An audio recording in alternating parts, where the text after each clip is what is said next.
Moon and Sweet Workout are side by side at the back of the field. They straighten up for the run down the backstretch, and Twirling Grace continues to show the way, with Acoustic Shadow a half length back in second. 2.5 more, the Ginger Queen stalks from third with less than a half mile to go.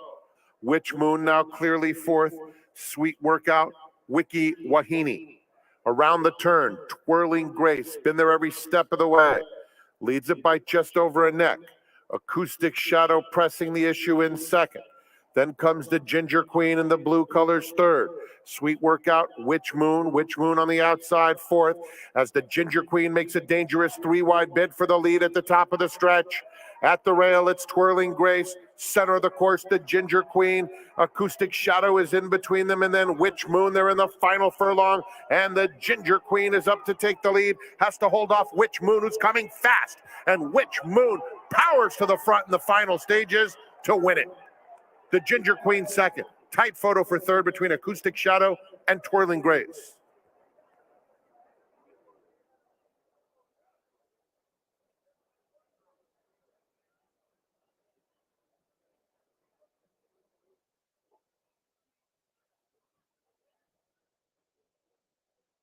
Renegade.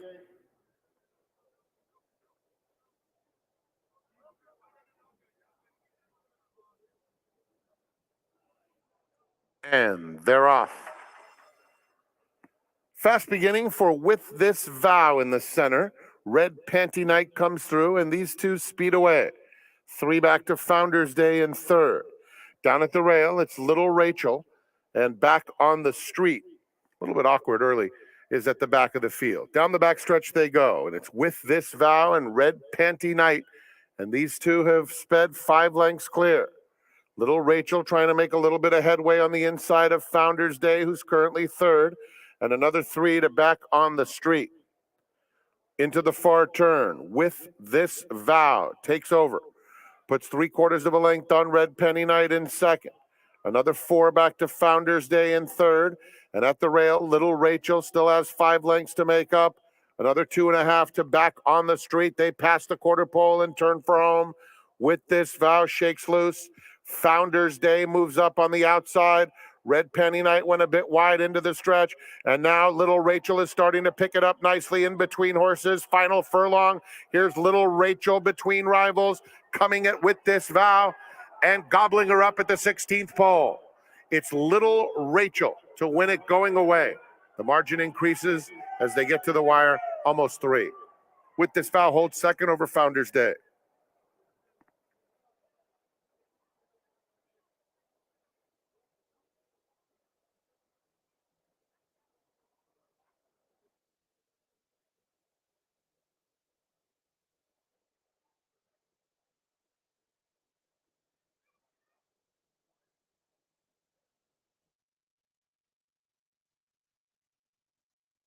Inch and I'm Still Thirsty. They're in the gate. And they're off. I'm Still Thirsty on the far outside out quickly. So is Quantum Quest. And Crossword comes through to join them along the inside. And Crossword is quicker than both and takes the lead. Inch fourth. About 5 lengths off the lead, maybe a little closer than that. And another 3 to Big Flame. Down the backstretch they go, and it's Crossword leading it by just ahead. Quantum Quest second. I'm Still Thirsty third. Inch at the rail in fourth, and he's about 2.5 or so off them now. 4 back to Big Flame. Into the far turn, it's Crossword by a neck. Quantum Quest right there in second. Inch at the rail. I'm Still Thirsty outside of him. 2 more back to Big Flame. 4 lengths front to back. They have a 1/4 mile to go. And it's Quantum Quest and Crossword head and head. Inch, Big Flame is now getting underway. Magenta blinkers coming on the outside. They're a furlong from the finish. It's Quantum Quest confronted by Inch, who's handridden and goes right on by. Inch takes the lead. Big Flame out after him second. Then Quantum Quest and Crossword. It's Inch by a length and a half close to the wire. Big Flame's coming, and Big Flame nails him. Inch second. Then it was Quantum Quest and Crossword.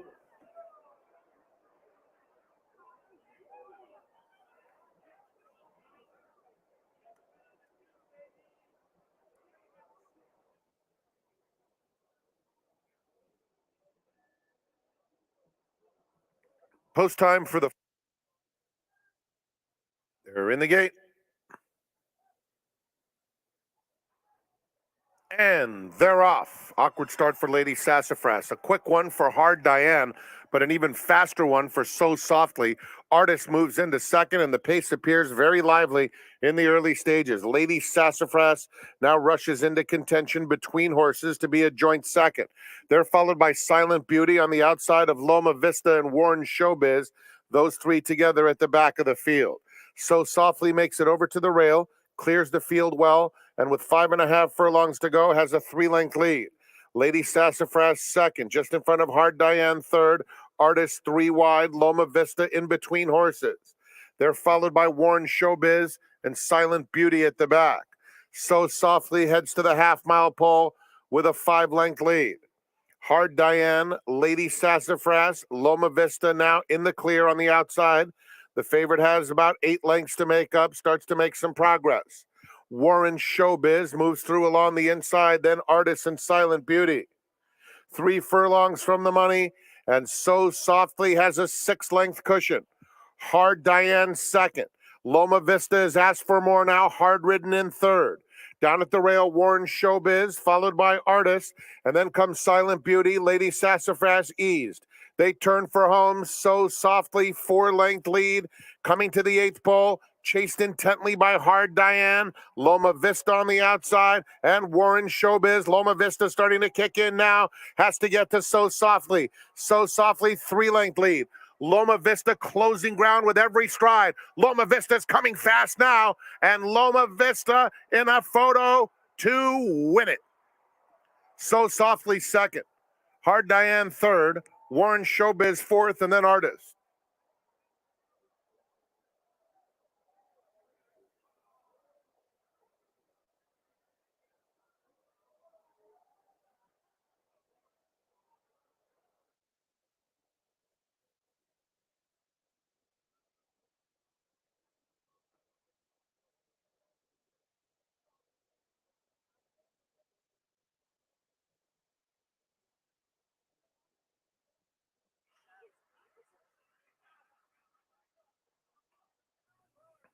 They're in the gate. And they're off. Circulo de Ganadoras broke alertly. So did Discernment between horses. Starship Defiant and Miss Tokyo goes 4 wide, and they'll battle for the lead. Just behind that comes Zara, a joint 5th, racing on the inside of Hot on the Trail, and it's a gap of 4 to Gem and Jill. They head toward the 6-furlong pole, and it's Circulo de Ganadoras, leading it by just a neck. Starship Defiant presses second. A length and a half back, Discernment racing a joint third, and about 2.5 lengths off the lead. Miss Tokyo now claims the third spot for herself. Down at the rails, Zara comfortable enough in 5th, inching a little bit closer willingly. Then Hot on the Trail, and a long way back to Gem and Jill. They have a half-mile left to go, and it's Starship Defiant. Circulo de Ganaderas comes right back on the inside, and these two will go into the far turn together as one. A length and a half back to Zara, who's going to need some racing room, racing on the inside third. Miss Tokyo, under pressure on the outside, trying to make some headway. Discernment is racing in between rivals. 2 back to Hot on the Trail and Gem and Jill. Past the quarter pole and turning for home. Starship Defiant on the outside. Circulo de Ganadoras fights very gamely. And now Zara tips out after a perfect trip, trying to run them down in the final 1/8 of a mile. Zara on the outside with good momentum, right up to Starship Defiant. And right on by under Joe Bravo. It is Zara pulling away in the final stages to win it easily by about 2.5. Starship Defiant was second. Photo for third. Circulo de Ganadoras, and a closing Discernment, then a long way back to Hot on the Trail.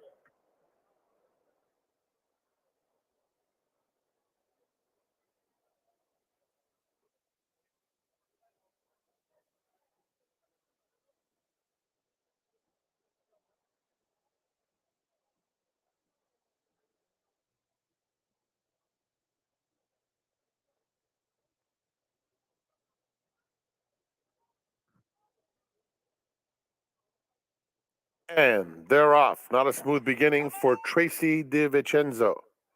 A very good one for Marie, who takes command at once, opening up a length and a half. Far comes away second. Caton Kidd is in third. Cat Lady Blues fourth on the outside, about 2 lengths off the leader. Then La Chiquise, Tracy DiVincenzo is next. The two trailers, Magical Wand and Dorita's Happy at the back of the field. It's the heavy favorite Marie around the far turn. Marie leads it by 2.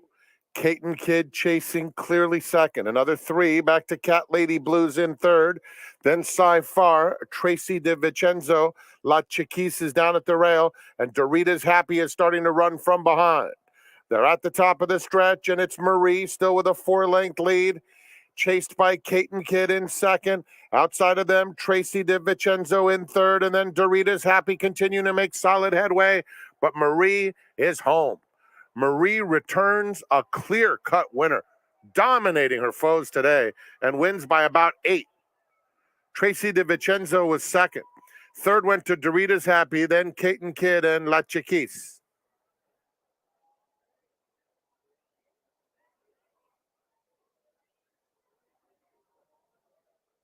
Running time 105.29 seconds. The 6th race, named for Laverne B&I D Street Networker.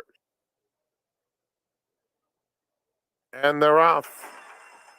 And Going with Style was just standing still. I think dwelt would be an understatement. 4 Left is going straight to the front. Triple Tap broke well and is now in between horses. Dark Vader outside of him. And Going with Style hopelessly left, close to 20 lengths off the trio. 4 Left, comfortable lead of a length and a half. Triple Tap second by a neck, and then Dark Vader in third, a distance to Going with Style.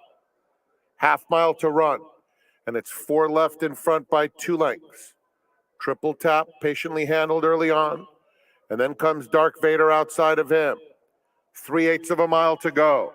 4 Left has been the controlling speed, has it by 2.5. Dark Vader puts his head into second. Triple Tap just inside of him, and still a distance to Going with Style. Past the quarter pole and turning for home. 4 Left is in front. Dark Vader on the outside. Triple Tap is third as they come to the 8th pole. And 4 Left keeps on going. Dark Vader hemming Triple Tap in as they come toward the 16th. Triple Tap will angle to the outside. It's 4 Left, Dark Vader. Triple Tap gets going. Is it too late? 4 Left just in front. Photo finish. It's very, very close between Dark Vader and 4 Left. Triple Tap had to settle for third.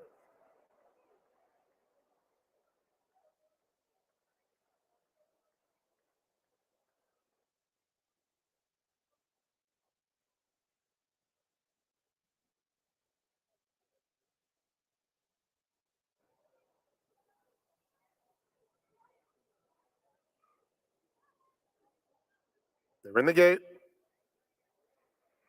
And they're off. Discretionary Day is quick. So is Stones River. And down on the inside, Betito. Center of the course, Divine Rascal moves up now to be a joint second. Hoop Dream settles in mid-pack on the inside of If I Told You. Another couple back to Happy Happy, racing on the outside of Very Irish. And Secret Club is at the back of the field, about 15 lengths off the pace.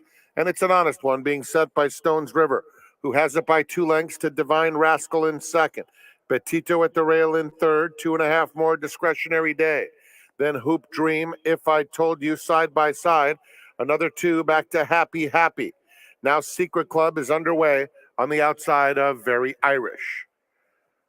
Down the backstretch they go, and it's Stones River controlling the pace while in hand by 2. Divine Rascal is in second. On the extreme outside, make a move now is Hoop Dream. Hoop Dream, the gray, all the way up to be a joint second, and Discretionary Day is going right with him. Divine Rascal is now back to fourth. Betito losing ground. Secret Club, red cap, has about 3.5 to make up as the field turns for home. Discretionary Day in between horses takes the lead. Down at the rails, Stones River is fighting on. In the center of the course, If I Told You is finishing very fast, and Secret Club just inside of him. If I Told You on the outside, or Secret Club. Secret Club got the jump, takes the lead late, and it will be Secret Club from last to first. If I Told You, a hard-charging second. Discretionary Day, a good third. Then it was Stones River and a photo for fifth.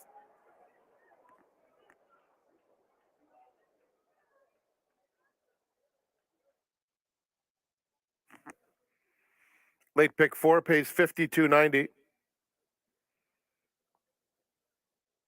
Pick 5, 122 even. Super high 5, 835.40. 20-cent pick 6.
There are many iconic sports photos in the history of sports, but this one is one of my favorites, definitely so. The year was 1994, and on the left is trainer Nick Zito. On the right is Eddie Olczyk, who was a member of the New York Rangers, 1994 Stanley Cup champions. And in the middle, sticking his nose in the Stanley Cup, is the 1994 Kentucky Derby winner, Gopher Gin.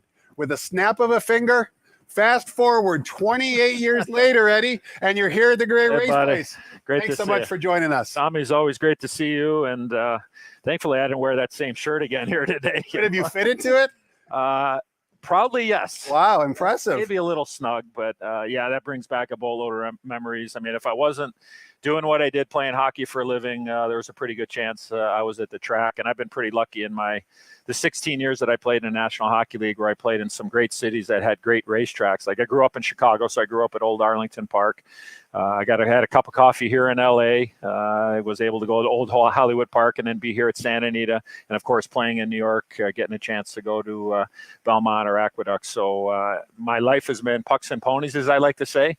And that picture sits proudly on my desk at home. So lore has it, Eddie, that in 1994, when that picture was taken, you were at Belmont Park for an autograph session with the Stanley Cup. About 15,000 people showed up, shook your hand, took a picture with the cup. How did you get back to the backside with Nick Zito? Was this Nick's idea? Did you have too many adult beverages? What happened that day? Yeah, I wasn't having the beverages, but we decided that we wanted to have a fundraiser for the Horsemen's Benevolent Fund there at Belmont Park and for the Horsemen in New York. And we put the Stanley Cup right at the finish line at Belmont, and people made a donation and took a picture with the cup. And I brought it in there about 9:30 or 10 o'clock that morning. We went on the backstretch. I wanted to meet a Kentucky Derby winner and a trainer, Nick Zito, and Nick's just a terrific guy. I mean, when you think of New York, you think of Nick, and took some pictures and met his son Alex there and just had a great day. So when I dropped the Stanley Cup off at the winner's circle, Tommy, at about maybe 11 o'clock, the line was from, and you know how long that stretch is at Belmont. Yes, I mean, it was at the winner's circle. It was all the way down to the top of the stretch. And I didn't see the Stanley Cup again until about 5:30 that night. So I was wearing out a path to the windows at Belmont that day, but it just kind of came together. It was a fundraiser. That was part of my day with the Stanley Cup. For people that don't know, when a player or a person of the staff wins the Stanley Cup, you get a 24 or 48-hour tour with the Stanley Cup for you, your family, your friends, and you take it to what you do. And for me, it was taking it to the racetrack, and we had just an amazing time. And it's hard to believe all these years later, which is, if I do quick math, 28 years. It's a long time, and so proud of being a part of that team, a small part of the team that won the cup. But being able to bring my two loves and passion together on the same day was something I'll never forget. I think actually that picture was snapped, I think, on July 1st of 1994. You rattled off all the racetracks you've been to, Eddie. How did your love affair with horses start? Did your parents take you? No. Did one of your friends take you? What happened?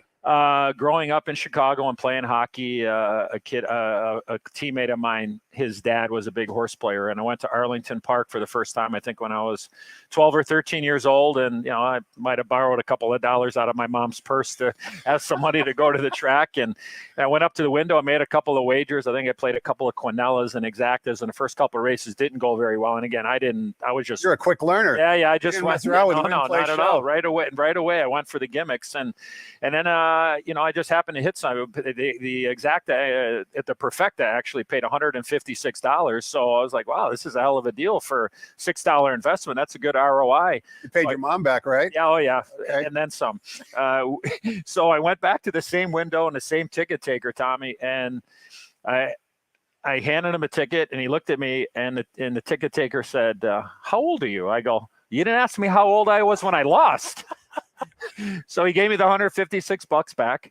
And as I was walking away, I'm like, you know what? I'm going to take care of this guy. So I gave him $5 and I winked at him. I was a 13-year-old kid winking at a guy that probably been sitting at the teller for 100 years. And I fell in love with the game. And it's been a part of my people talk about the fabric of Eddie Olczyk. I would like to think that a lot of it has to do with horse racing. You're very aggressive in life. Obviously, as a hockey player, you have to be aggressive, but you're also very aggressive as a horse player. You just talked about how you played exactas and quinellas with your very first wager. That's kind of the beauty of the sport, and maybe why some athletes are so attracted to it, right? Not only do you have to be aggressive at the windows, but it's a competitive spirit. We're all competing against each other. Is that maybe one of the things that drew you into our sport? I think it's the people, though, Tom. I mean, we've developed a relationship just by being here at the track, and I know you being a hockey fan, but just, hockey fans, horse racing fans, they seem to just have a lot in common. And I think both games for me, knowing the back of being an owner and then obviously being involved with the National Hockey League, is I think a lot of the things that happen behind the scenes is what makes both of these great games great. Yeah, you're going to have negativity. Yeah, there's some bad things that happen, behind the scenes and in front of the cameras. But the people, on the backside for horse racing, you got the grooms people, you got the obviously the trainers and the hot walkers and the exercise riders, and the game doesn't happen out here when we're all wagering on it unless those things happen behind the scenes. And of course, then you have these incredible athletes, these, I call them crazy humans, of jumping on the back of these horses and going 35, 40 miles an hour. So great respect that way. And the same thing with hockey. The people behind the scenes make that game go. So I think that's where really the affection and appreciation for both games is, that the things that happen behind the scenes make both of these games go, and just so proud to have been a part of it. But, look, I think when it comes to handicapping or, playing the horses, I think that you have to have a conviction. If you like a horse and you look at the board and the horse may be 20-1 on the screen, that should not say, you say, oh, well, geez, maybe I should more. Well, yeah, I mean, maybe, sometimes you get to think twice, and you have to learn the hard way, because there's been plenty of times for all handicappers and horse players that look at the board and go, wow, horse isn't getting any money, I'm not going to go there. And all of a sudden a horse steps up and you're kicking yourself for about 2 weeks. So I think all that tied it together under the umbrella, Tommy, for me anyways, is why I think it's two of the two best games there are out there, and just so proud to have been part of both for pretty much my whole life. We're proud to have Eddie Olczyk as our guest. Have you taken a look at today's card, both here and at Gulfstream Park? 15 stakes races, a coast-to-coast dirt pick 5, a coast-to-coast turf pick 5, combining both racetracks. And of course, today's big race here at Sandy, the Sandy Handicap, sponsored by Yava. Before we get Eddie's picks on today's 11 race card, we're going to take a quick break, toss the microphone over to track announcer Frank Miramati, and get the early changes on today's spectacular card at the Great Race Place.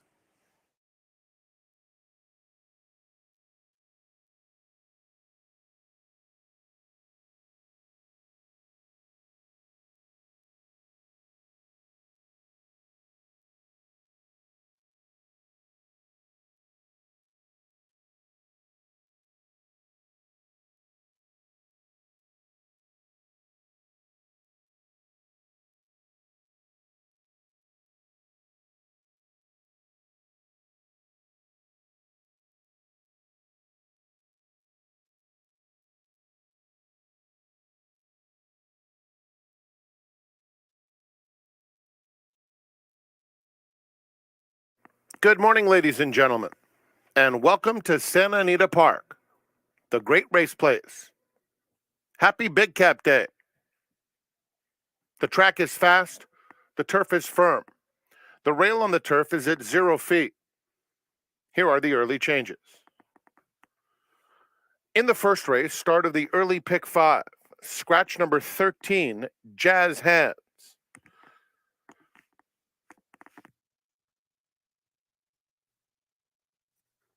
In the second race, started the early pick 4, just a blinker note.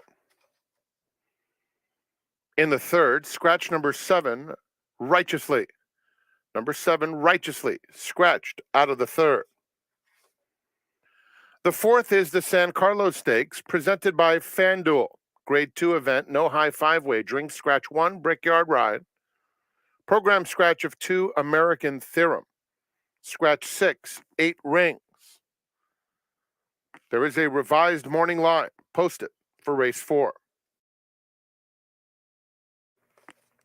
The fifth is the Grade 2 Buena Vista Stakes. Also keep in mind, the fifth race today offers a middle pick 4. Scratch number 9, Javanica. The sixth, the Grade 2 San Felipe Stakes. Blinker note for number 1. The Rainbow Pick 6 kicks off with race 6. 119,000 in the jackpot pool.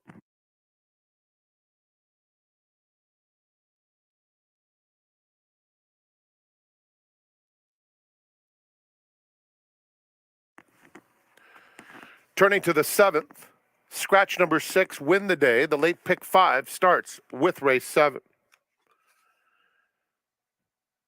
In the 8th race, scratch number 13, New Pi Lambda. Late pick 4 starts with the 8th.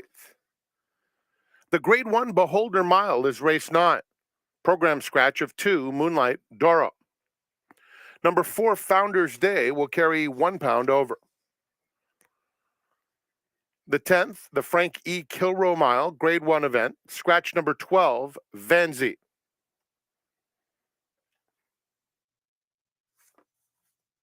In the 11th race, the Santa Anita Handicap, presented by Yamava Resort and Casino at San Manuel. Grade 1 event, scratch number 7, Kiss Today, Goodbye. Note that number 5, American Theorem, will carry 2 pounds over. Those are the early changes on today's card. Be sure to look into those fantastic player-friendly pick 5s, combining stakes events from Santa Anita Park and Gulfstream Park. Very special guest on today's seminar with Tom Quigley, U.S. Hockey Hall of Famer, multiple Emmy Award winner, and ambassador for First Racing, Eddie Olczyk. Let's go back to Tom Quigley.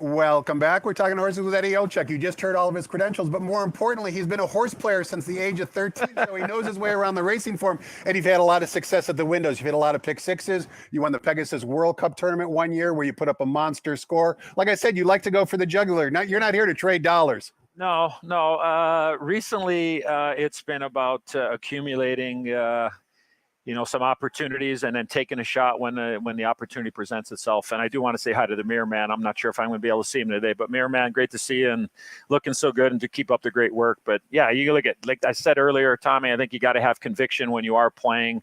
If you have a feel, don't just go for it. And again, win place is okay. If you see a horse that's 8-10 to 1 on the board, it's okay to play that. Daily doubles, I'm old school. There's nothing wrong with looking at the pool size and going, sure, I'll take 2 or 3% of that pool size if you really like a couple of horses. So I've always kind of had the mindset is that I'm going to allocate a certain amount of funds in a particular wager, and then we're going to go right to it. Had to put a smile on your face when you printed the daily racing form for today's card. Kind of feels like a Breeders' Cup day, right? We teased it in the opening. Yeah. But an 11 race card, multiple stakes races here, multiple stakes races at Gulfstream Park. We're categorizing it as a first Saturday. It's going to be a really fun day if you're a horse player. Yeah, there's plenty of opportunity, short and long, grass and dirt, the poly as well at Gulfstream. Just a great initiative by the Stronach Group to have this first Saturday. And yeah, we're a couple of months away. I think exactly 2 months away from the first Saturday in May, which is really exciting. And you just never know the next superstar that might be upon us. But yeah, lots of opportunities, moderation for sure early. But if you like something, don't be afraid to jump in, and hopefully we can pick out a few winners here today. I'm not sure we want to be too moderate in this very first race, which begins the 50-cent early pick 5, because we're coming down the hill. It's always great to see a race on the hillside turf course, but we've got a full field of 12 after the scratch of the also eligible, and the heavy favorite right now is number 8, Gold Phoenix, who's 3-5 on the board. Plenty of other ways you can go in this race, Eddie. Who'd you like in the race and why? Yeah, I think depending on the type of wager you're playing here, I think you certainly have to use the combination of Phil D'Amato and Flavian Pratt.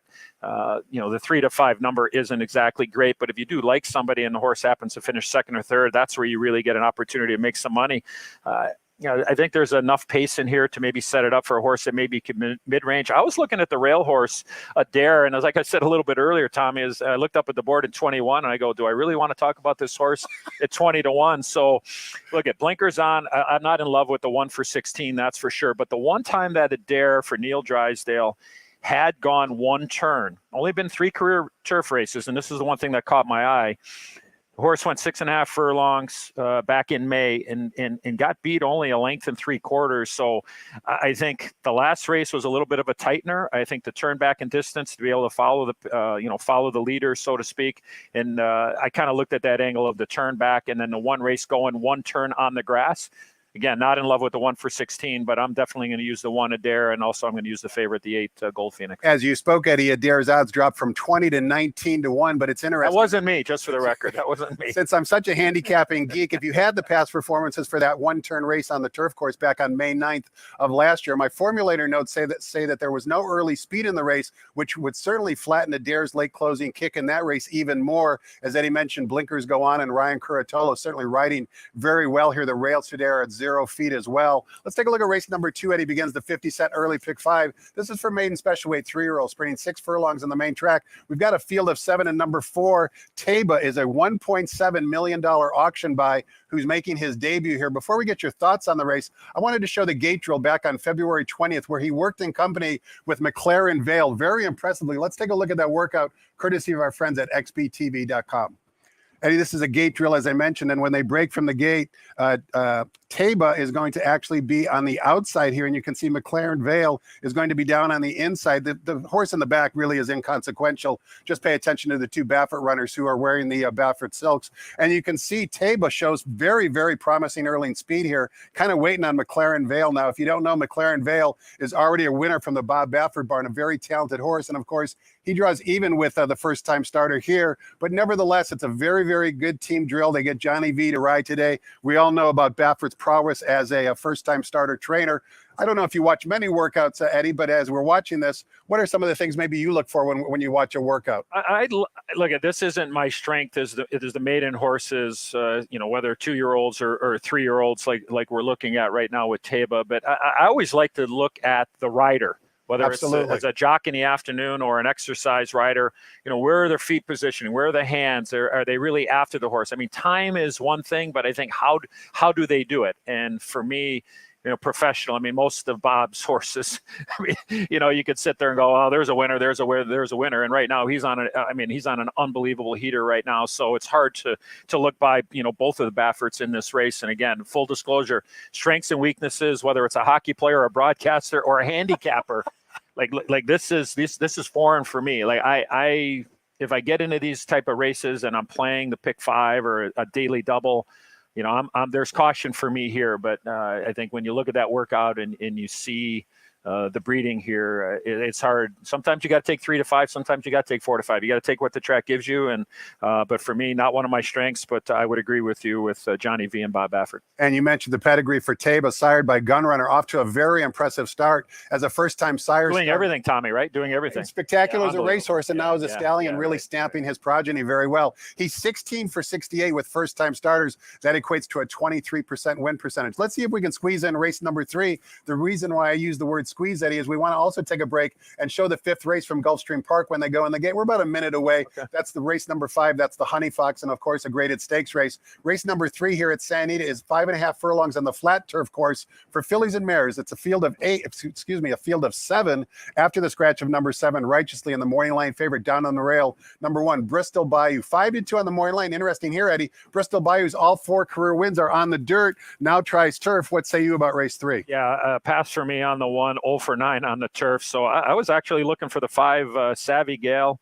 for Jeff Mullins and Drayden Van Dyke. That was a very impressive last race. Had a couple of months off in between. The pace should be relatively quick, I believe, especially with Respectfully and Sadie Bluegrass there. So the quicker go, they better, picking up an extra half furlong. And I also thought the 8 was interesting, Storming Lady for Jeff Mullins again. So maybe a Mullins exacta here, but I'm going to go with the 5 Savvy Gal. 5 and 8 in race number 3 as we're waiting for them to load in the gate at Gulfstream Park for race number 5. A question for you, Eddie. You got the racing form in front of you, but you talked about the pace dynamics of race number 3. What other tools, if any, do you use? In other words, do you use Thorograph? Do you use Ragazine? Do you watch race replays? Are you just an old school handicapper, meat and potatoes, look at the racing form and try and pick some winners? Yeah, racing form, video, XBTV, and then, just also going back and watching races. I would say, honestly, I think it's great debate is sometimes at racetracks across the country, you can't win on a certain dynamic. Meaning is that I didn't believe in biases way back when I started handicapping, but I think as I've gotten older, whether it's good or bad, I do see and have picked up on some tracks where all of a sudden one day a speed horse had no chance of winning, and all of a sudden maybe the horse backs up, and instead of getting 2-1 that day, maybe you get to 8-9-1. So I would say those different parts of it just kind of all build it in. But again, learning the hard way is that just, you know what, I'm going to go. I'm going to go with this and figure it out. But yeah, the bias, if there was one on a particular day, the video, both workouts and watching the races on a particular day, and then just diving into the racing form. And sometimes there's not enough time in the day, but we figure it out. I always like to say, Eddie, always trust your eyes when you're handicapping. And that's probably true in hockey as well. I'm sure you scouted players in the past. Yeah. If you look at them within 5 minutes, you know if they have the ability to basically become a pro player. Same thing with a racehorse. You know what their class level is just by watching a few races. Yeah, the one thing I haven't been able to pick up, and there's some people here at Santa Anita that do an amazing job, is to be able to see horses' body language in the racetrack. In the paddock, out on the track. I'm still trying to pick up things, but I tried a couple of times and it hasn't worked out that well. I did like Country House back in the Derby a couple of years ago. It looked unbelievable, like about 30 hands high. I was like, this is a horse that looks like it can run forever, and obviously we know what ended up happening in that race. Speaking of running forever, we're going to toss it over to Gulfstream Park. Watch the race number 5, the graded stakes race, the Honey Fox. Once they hit the finish line, we'll come back. 5, 6, 7 here, Tommy. 5, 6, 7. Okay. So says Eddie Olczyk in race 5 at Gulfstream Park. From the outside, Sorrel will complete the line. They're in the gate. They're racing in the grade 3, the very one stakes. Good start. From between horses, Guinevere was away best, and she puts a neck in front. Up on the outside, Beautiful Lover is offensive-minded while trying to work over from the high draw. Family Way comes away racing in third. On heels is Harajuku, who settles in fourth with Mezcal for company on the outside. Then the race favorite, Virginia Joy. She's about 5 lengths off the pace. Long shot Kelsey's Cross is toward the rail. 1.5 lengths to Onyx and 3 to the trailer, Sorrel. They wheel into the stretch for the first time, and it's Beautiful Lover in front and in front narrowly. Family Way up it alongside in second. Back to third, Guinevere. Mezcal is next. Down at the rail goes Harajuku, followed out wide by Virginia Joy. Tucked in is Kelsey's Cross, racing ahead of Onyx, and Sorrel is still at the back. They're separated by 8 lengths, and they run 1 lap from the finish. Up front, it's Beautiful Lover through the opening half mile. She's in front by 1/2 length. Up on the outside, Family Way is second. Guinevere remains third. Mezcal fourth. All jockeys appear happy with their positions at this stage as they bend into the clubhouse turn.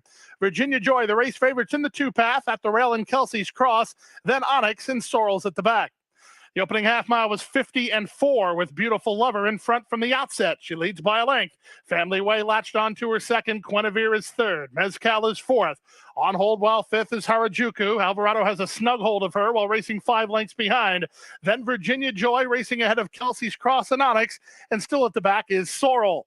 Less than 5 furlongs remaining in the very one after 3/4 and 1:16-2. It's Beautiful Lover to the far turn on top.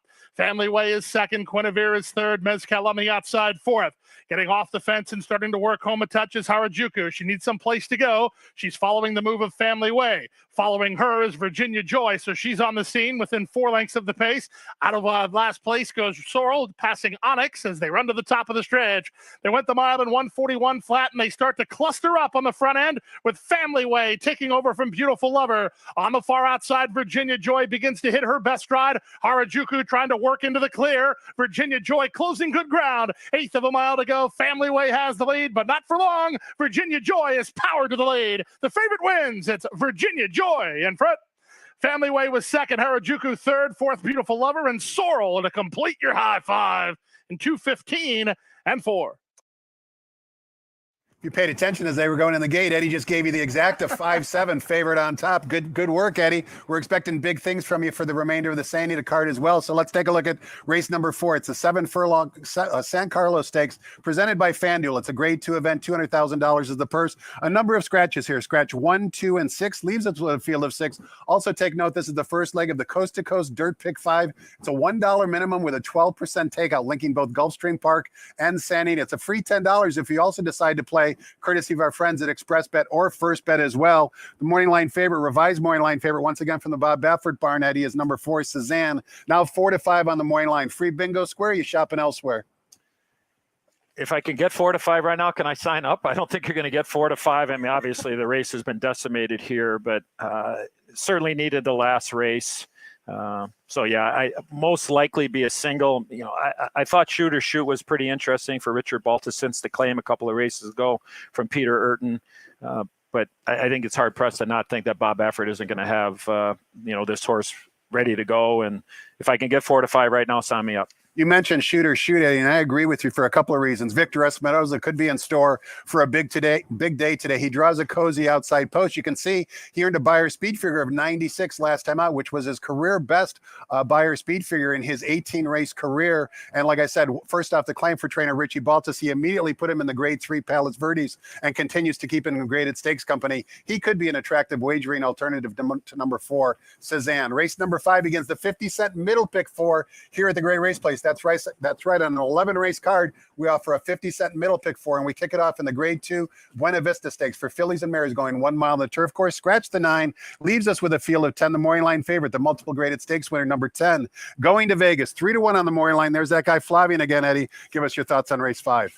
Well, my best bet was going to be Javanica, but unfortunately the 9 is out. I was going to go at 20-1, all in. But I think the 11 is interesting for Tim Yaktine and Johnny V. I think there's plenty of pace to run at here. The cutback in distance since the January 1 grade 3 Bobby Frankel. To me, I look at value here because I think a lot of people will maybe be deterred from the outside post position here going a mile, but I do like to turn back, and I think a perfect combination here with Johnny V sitting. So again, my second choice, Mucho Unusual, because I did like Javanica, but the 11 becomes my top pick. The Calbred and blinkers on for Mucho Unusual for trainer Tim Yaktine, also a multiple graded stakes winner. Loves the track too. Won the grade 1 Rodeo as well as the grade 3 Megahertz right here over this turf course at the Great Race Place. Race number 6 begins our 20-cent Rainbow Pick 6. Jackpot single ticket carryover now up to $119,000. We kick things off with the grade 2 San Felipe Stakes for 3-year-olds going 1 mile and a 16th on the main track, a good field of 7. And the morning line favorite from the Richard Mandela Bar, number 6, Forbidden Kingdom, 8-5 on John White's morning line. First time going 2 turns, but handled a few of these sprinting last time out. Talk to us about race 6, Eddie. Well, that's the question, is can Forbidden Kingdom go the 2 turns? Obviously bred by American Pharoah. I'm not sure if the distance is going to be an issue. Might be loose on the lead. I thought the interesting horse was the outside horse, Cabo Spirit, for George Papadromo and Victor Espinosa. You mentioned Victor a little bit earlier. Chasing Messier, former teammate of mine, by the way, with the New York Rangers way back when. And favorite. I'm hoping Victor, and not that I've ever been around a horse, because when I get near horses, they usually back up and say, you're not getting on me. So I would assume that Victor would probably sit off the pace here. And you get bid 15 to Messier, and I don't see any Messiers in here. I might take a shot with the 7 Cabo Spirit on the outside and maybe use, both of Baffert's horses in there along with Richard Mandela's Forbidden Kingdom and take a shot. I think, I'm hoping probably every bit of maybe 11 or 12 to 1 on the 7. So I'm going to take a shot as long as Victor can take this horse back and maybe make one run. Maybe the speed collapses and maybe Forbidden Kingdom, it just ends up being a 1-turn horse. Did Mark Messier ever join you to any of your journeys to various racetracks around the country? He gave me a few bucks and I made a few runs. And if I'm not mistaken, I patted his bankroll on a couple of occasions. Good man, and you'll take note But I didn't take any percentages either, so that was probably a problem. In the San Vicente that both the 5 and 6 exit in today's race, the San Felipe, you'll see the second place horse is Pinehurst. Pinehurst actually won the 3-year-old race in Saudi last week, and you might remember for trainer Bob Baffert, ridden by Flavian Pratt. So certainly the company line looks good for for both Forbidden Kingdom and Doppelganger. Race number 7 begins our 50-cent late pick 5 as we continue through the 11-race sequence. We're going 1 mile on the turf course here for maiden special weight 3-year-olds. Scratch the 6. Take note, number 8 is a first-time gelding, the morning line favorite. Down on the rail, number 1, Got Thunder, the beaten favorite, all 3 starts in his career. Once again, though, the 6-5 morning line favorite here. Talk to us about race 7. I have to go to the rail just for the fact of the breeding suggests that this horse should really enjoy and relish the grass. A Half to Heart who's made over almost $2 million on the grass. So Flavian Pratt and John Sadler love that combination. And, look at, maybe you get 9-5, maybe you get 7-5, but I think Got Thunder certainly is very playable today. And again, don't like getting beat as a favorite, as you mentioned, Tommy. Also going to use Mike Smith and Ron Ellis at War at Sea, the 5. So might be a little bit chalky there in race 7. But as I said earlier, sometimes you got to take what the track gives you. But I think the breeding suggests that Got Thunder gets the maiden broken here today. 2 expensive babies in race number 7 for Eddie Olczyk, 1 and 5. Also, he mentioned Mike Smith rides for trainer Ron Ellis. If you have the racing form in front of you, you can see at least for the last 2 years, that combination has never hooked up. So it's an interesting jockey move that Ron Ellis decides to use Mike Smith today on number 5. Do you think Mike's watching? I just want to say hi to Mike. They're all watching. Come on, they want to know who your picks are. Mike is a hockey fan too, by the way. Race number 8 begins at 50-cent late pick 4. We're coming back down the hillside turf course. If you take a look at the conditions for race number 1, it's exactly the same, except race number 8 now is for fillies and mares. Scratch the also eligible. Leaves us with another full field of 12 in the morning line favorite. Lukewarm at that is number 11, Honey Jar, 7-2 on the morning line. If there was ever a race that had the word spread written all over it, Eddie, this could be the one. Yeah, and I agree. And to me, when I looked at this race, Tommy, I saw speed in this race. And the horse that I thought was key to the race would be the 10 Christmas Surprise for Leonard Paul. Haven't been seen since October. I think this horse, for me, the faster they go, the better. So I thought the 10 Christmas Surprise would be a real key in this race. I hope that this filly would be very close to the lead. So I'm planning on a hot pace here, and I was going to right in the middle of the field here, Tommy. I was going to go with the 5 Ultimate High and the 6 Kalan, both coming out of the same race.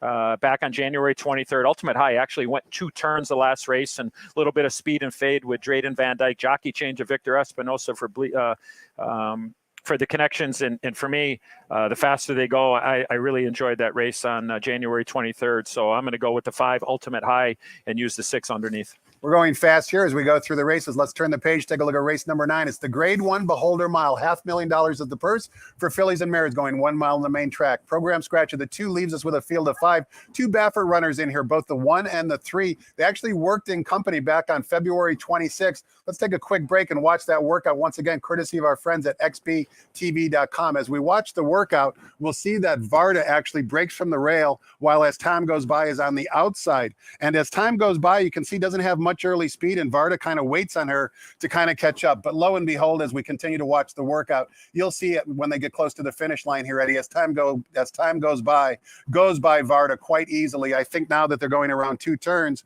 as time goes by, of course, has the advantage from a quality standpoint. But it was interesting to me that Varda was entered in this race simply because it's a Grade 1 race, and we haven't seen Varda since December of 2020. Right. That's roughly 14 months. So obviously she's doing well in the morning, and it's a good sign that Bob Baffert decided to work her with as time goes by. But nevertheless, we'll see that as time goes by, somewhat easily goes by, but still a good drill for both fillies. Yeah, look at it. When you see a horse run off the page in the last in the La Canada, the Grade 3 back on January 1, New Year's Day, winning by 13 lengths. And it's Bob Baffert. I think you just say short and sweet. Go with Bob and the 3 horse as time goes by. And, of course, you got the Ken McPeek shipper with the 6 horse and Johnny V. So, for me, it'll probably be a nice cold 3-6. And it's interesting, Eddie, the bottom filly, and of course, Ken McPeek won this race last year with Swiss Skydiver. She's the only filly in the field that's earned triple-digit by her speed figure. She's done it 3 times in graded stakes company as well, including her last race back in late November. But all 3 of those races came at Churchill Downs. So the question becomes, can she bring her talent out west? I think she might be a formidable formidable competitor as time goes by, but it should be an interesting showdown, at least on the racetrack, if not at the betting windows. Let's see if we can make some race in the nightcap. It's the San Anita Handicap presented by Yamava. It's $650,000 is the purse. It's a grade 1 event. Of course, it's the classic rendition of 1.25 miles on the main track. Scratch the 7, leaves us with a field of 7. The morning line favorite, number 6, Express Train, 8-5 on the morning line. He's on a two-race win streak. Can he make it 3 in a row here, Eddie? We're going to the 11th race. Here we are, as a matter of fact, Okay. Eddie. Yep. Okay.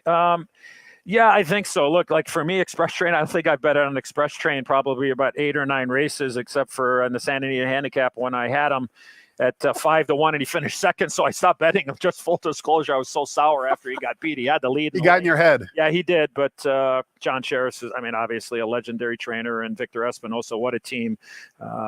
This race didn't come up overly difficult, but that's why they run them. And then, of course, Stiletto Boy.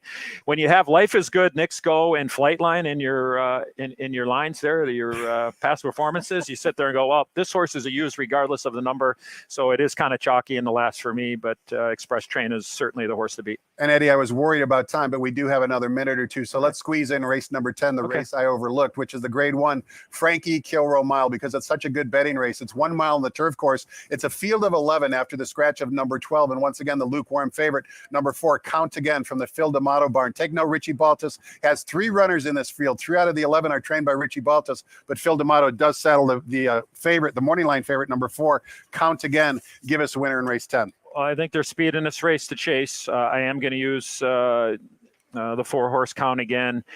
Space Traveler is really interesting when you look at the chart lines and the company that he has been keeping. But I thought that when I see a race like this, Tommy, I look at I try to really dig deep, and I think I'm looking for a horse that's on the uptick. And I thought that's the 6 Law Professor, bred for turf. Been on a turf a couple of times, 1 win and 1/3. Yes, this is a major step up, but ran really well back in December 26th here at Santa Anita and win a grade 2 on the dirt. The race was supposed to be on the turf, but taken off. I'm looking for value here. I think Law Professor and Abel Cedillo for Mike McCarthy is one of those, under the radar type of horses in this race. So the quicker they go, the better. Should relish the grass, proven on there. Again, big step up, but I'm going to go with the 6-horse Law Professor in race 10. 6-1 on number 6 Law Professor. Just to add to what Eddie said, not only does he have a very good and improving Beyer speed figure pattern over his last 6 races or so, but you can also see his improvement coincided with the blinkers coming off back in June of 2021. Ever since then, he's been on that ascending pattern. He also lost last time out to Express Train, which could bode well for Express Train's chances in the nightcap, which goes to San Anita Handicap. Eddie, thank you so much for your time. Great to see you. I know you got a busy schedule. It's always great good to be here out here on the West Coast. Good luck today at the races. You too. Thank you. Thanks to all of you for watching as well. Appreciate you tuning in. Next voice you hear will be track announcer Frank Miramati updating us with any program changes. Have fun, everybody, and good luck on first Saturday in March.